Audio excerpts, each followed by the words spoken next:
that some of you heard the presentation by Robin Cordell yesterday afternoon. She spoke about the emotional power of the quilts.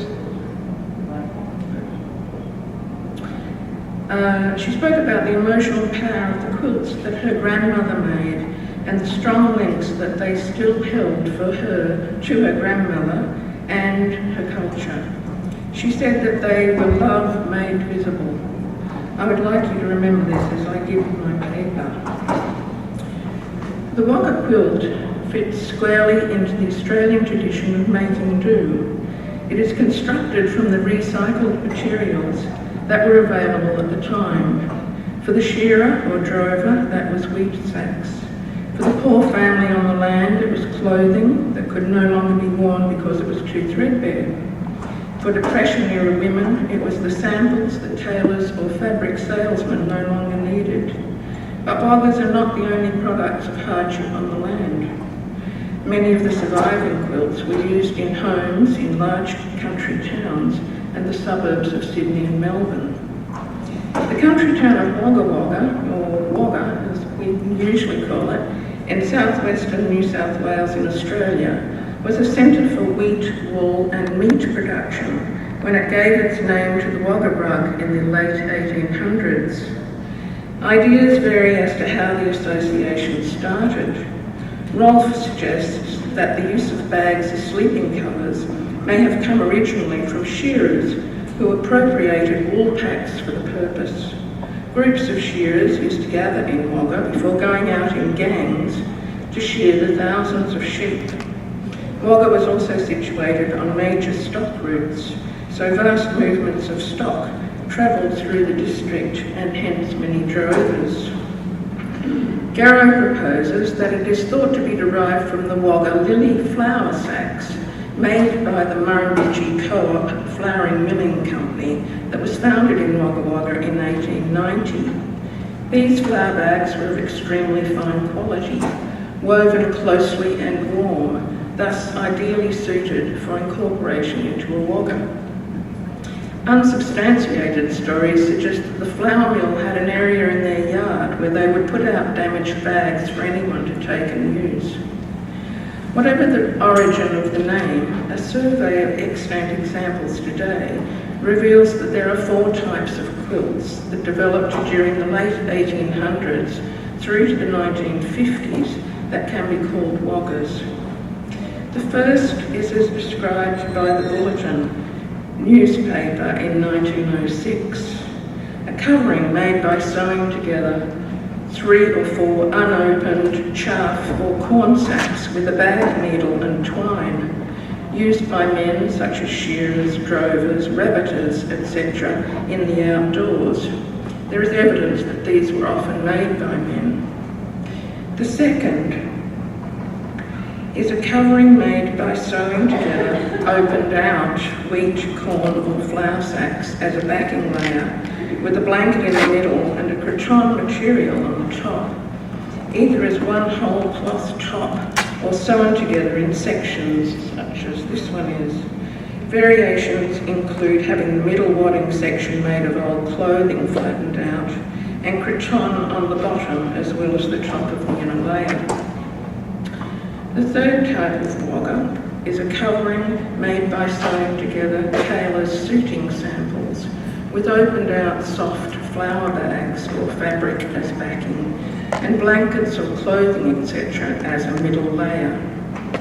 These were mostly in the 1930s and 40s. This example still has the identification labels from the tailor's swatches on the patches. It is obvious to the viewer today that often care was taken to create an artistic arrangement of the tones, patterns and colours. And the last transition is a covering made by sewing together dress fabric samples, ranging from everyday cottons to evening dress fabrics. This category also includes fabrics reused from the less worn parts of old clothes. Again, care was taken to create an artistic arrangement and variety, often by reversing the same fabric. And you can see in this quilt that a couple of the squares are reversed fabrics. There's a red one that's reversed. I can't point it out from here, but there is a couple of squares there where they've reversed the fabric to get a different look. The third and fourth examples may be seen as variations on the same theme, and of course there is some overlap and mixing of the four categories. Some waggas made from sacks in the early 1900s were covered in fabric later, the original quilt becoming the wadding for the new one. There is an extraordinary wagga at the Powerhouse Museum in Sydney. It was made at Treader near Armidale by Catherine Kit Sarah Yates in the late 1930s. Originally, it had a cretonne cover, but if you view it today, it is the clothing that has been sewn between the layers of old torn woolen blanket and cream cotton that reaches across the years and brings you close to tears. This one piece embodies for me the ethos of the wagga. According to the National Quilt Register website, the clothing incorporated into the Kit Yates quilt includes heavily darned machine and hand-knitted socks, a hand-knitted bed jacket, part of a baby's machine-knitted blue jumper, hand-knitted baby's leggings, a number of darned singlets and underpants, a darned knitted pink bootie, and other assorted knitted woolen garments and pieces of flannel. Each of these pieces of clothing has been scrunched together and stitched down to create the thickest, warmest padding possible, and some of the clothing has the name tags of the owner still attached. You can see down in the lower right-hand corner that says Yates on that label.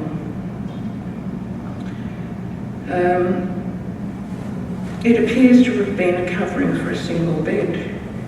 This quilt, or quilt lining, the description implies that what we see today would have been enveloped within a removable cretonne cover, rather like a doona cover, is a personal and moving testament to the love of a mother for her children. When they put the centre part into the doona-like cover, they would then stitch it roughly so that they could just unpick it and wash the outer cover. Memories saturate Kit Yates' quilt. Most of the worn clothes are loosely tensioned hand-knitted garments, demonstrating Kit's use of the knitting needle as a necessary tool rather than as a pastime for idle moments. The 10 times darned socks and mended knitted matinee jacket has been pressed into service in the next phase in their evolution to stuff the insides of the wagga for warmth.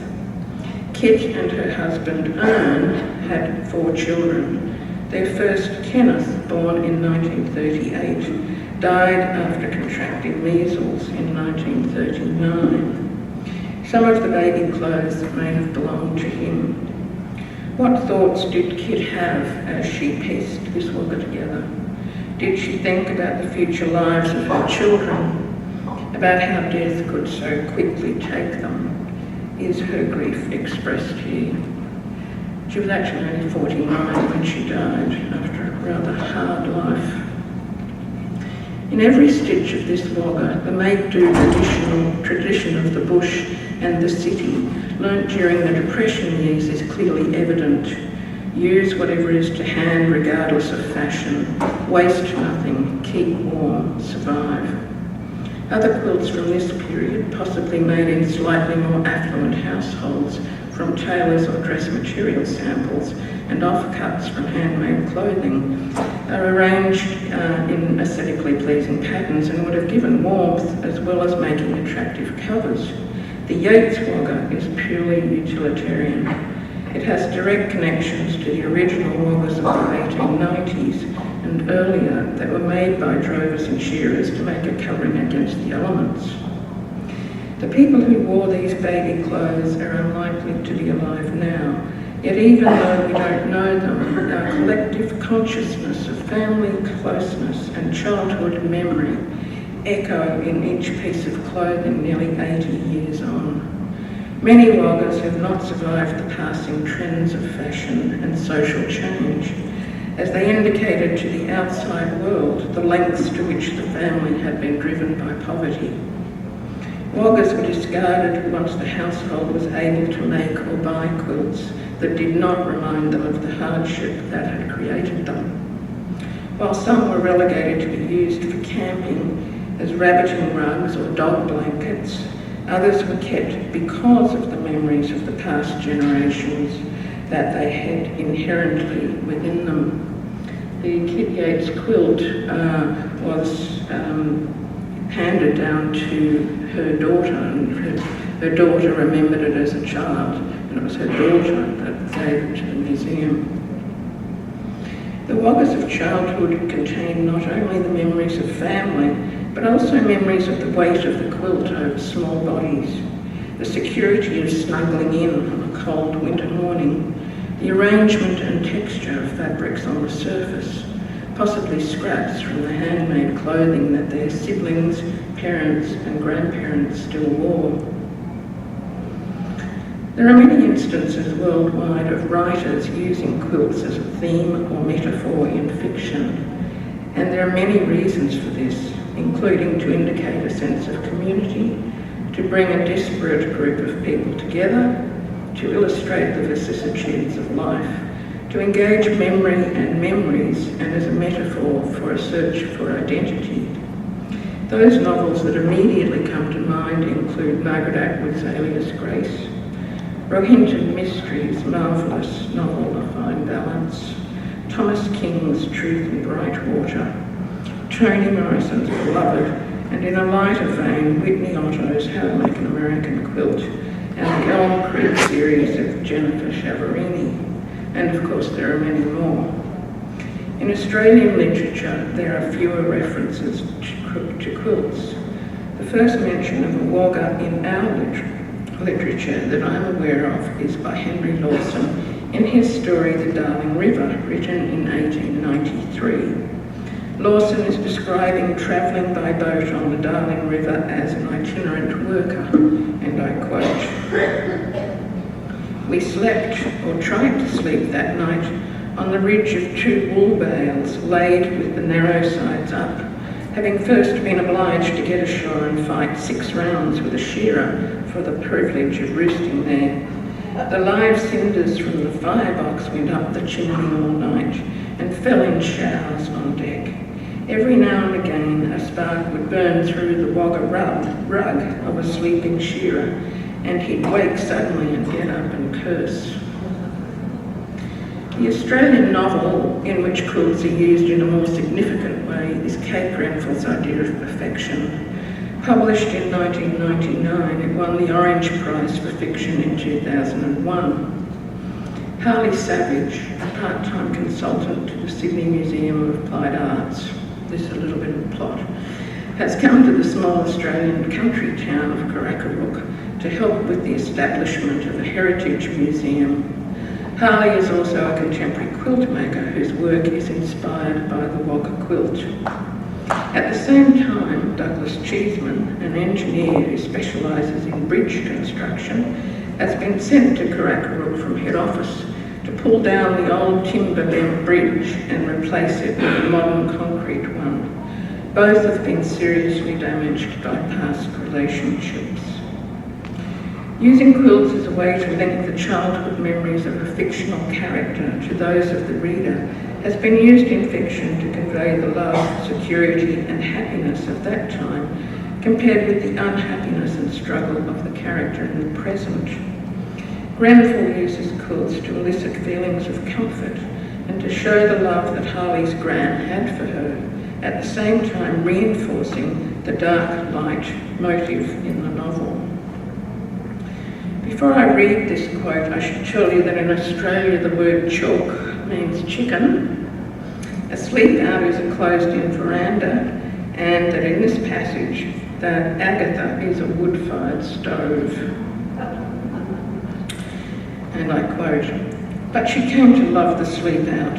You were not completely in, but you were not exactly out either. She loved waking up there under the heavy homemade bed cover Gran had put together out of pieces of the kind of materials men's suits were made of. The pieces had been cut into triangles and sewn together in a simple pattern. Light, dark, light, dark.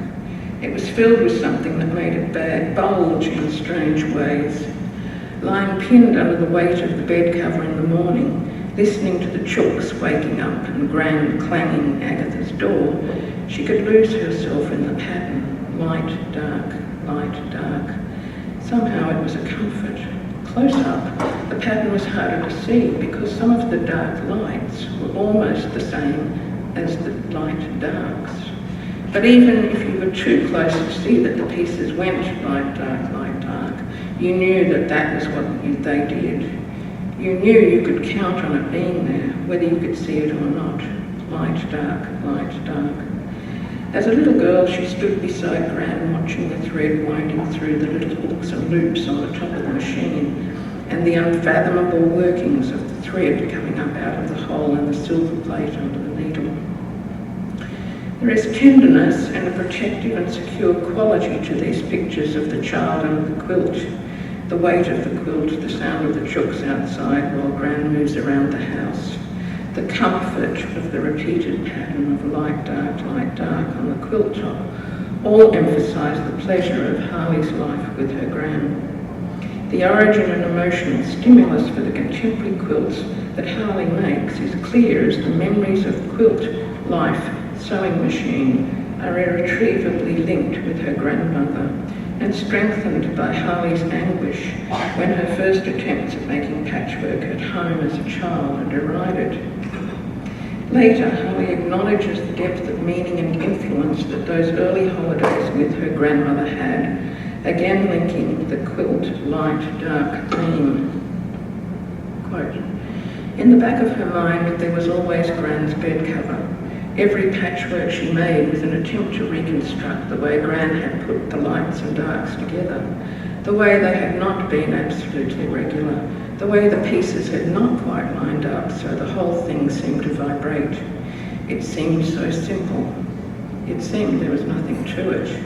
But Harley had found that there was no end to the ways you could put light and dark together."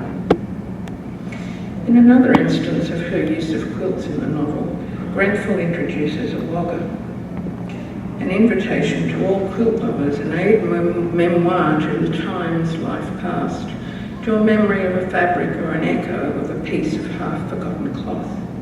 This passage from the novel epitomises what I'm trying to describe here. Quite often when I read this in public, I tear up, so I hope I'm not going to do that today. She reached into the bag with both arms and pulled out a clot of fabric, a bush quilt, pieces of faded fabric over something lumpy inside. "There's Auntie Em's blue coat, and there's my pink dress I got from Farmer's." She touched a square of pink flowered cotton. "My word, I love that dress." The back was made up of squares of calico with a picture of a big red flower and the word Wagga lily flower stencilled on each piece. The stitches had come apart in the middle, so you could see what was inside. "Woolly socks were good," Coralie said. "Open them out flat, the tops where they weren't worn. There it was, a grey sock with a maroon stripe. Everything had been flattened out and roughly tacked down onto the backing with big looping stitches. Once on the sapling bed it looked less lumpy and you could see how the big piece of the dress from Farmer's balanced the various pieces of Auntie Em's coat." The play of dark light as a metaphor for Harley's life extrapolates to include all of us. The fictional American quilter Aunt Jane of Kentucky observed the connection between life and making a quilt in 1898. Quote, "Did you ever think, child," she said presently, "how much peace in a quilt's like living life? You can give the same kind of pieces to two persons and one'll make a 9 patch and one'll make a wild goose chase. And there'll be two quilts made out of the same pieces and just as different as they can be, and that is just the way with living." Grenfell also acknowledged the strong similarities between the writing process and the quilt making process. In an interview in 1999, she described her writing practice thus: "It is like quilting," she says. "It is a question of putting together things which don't necessarily on the face of it have any overt relationship or value, but something happens when you put it all together. I'm always writing these fragments of ideas down. They fill my notebooks. When I begin to write the book, I write them down on pieces of paper, those post-it notes, and stick them up on the window and move them around and around into patterns and rearrange them until I feel they fit together. Then something extraordinary happens. The plot and the structure of the book grow into a whole. I allow my unconscious to play with the pieces, and putting the fragments up on the window like that, allowing the material to behave in its own way, the whole emerges." When we look at these quickly made yet lovingly pieced Wagga quilts today, we can feel the emotional pull of the fabrics that represent past lives. Here we can see pieces of clothing of long dead but still loved relatives, of pieces of fabric from our youth, of clothes our mothers, our fathers wore. It's an emotional experience, a link to personal memory and to the collective memory of our society. The Kit Yates Wagga is more than a metaphor for life. It quite possibly sustained life and is a timely reminder of an era when recycling was a necessity and not a choice.